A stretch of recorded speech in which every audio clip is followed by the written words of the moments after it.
भारत वर्ष मुक्ति आंदोलन अन्य जननायक प्रबाद पुरुष स्वाधीनता संग्रामी विजुआंकर प्रतिमूर्ति की आज जो भली भाव रे बलांगीर जिला पाटनागढ़ ठारे जाली दिया जाइए ताकू मु तीव्र निंदा करुचे।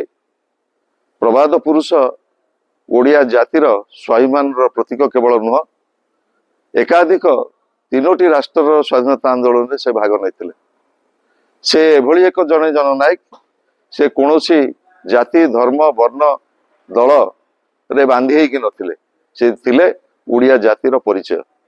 आज नूतन सरकार आसिला परे जो भली भाव रे क्रमागत भाव रे प्रबाद पुरुष स्वर्गत विजुओं प्रति असम्मान करा जाउची।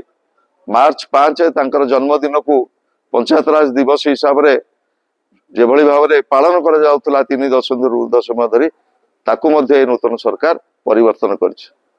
आज सबुठारु दुर्भाग्यर कथा बलांगीर जिलार पाटनागढ़ ठारे प्रबाद पुरुषंकर प्रतिमूर्ति की जो भली भाव रे जाली दिया जाइए आर मु तीव्र निंदा करुचे एवं मोर दाबी रहिबो तुरंत जो अपराधी मानकु गिरफ्त करा जाऊ एवं एभली कांड जदि बारंबार जारी रहे स्वाभिमानी ओडिशावासी एवं अगणित स्वाभिमानी जनसाधारण यार उचित जवाब देवे।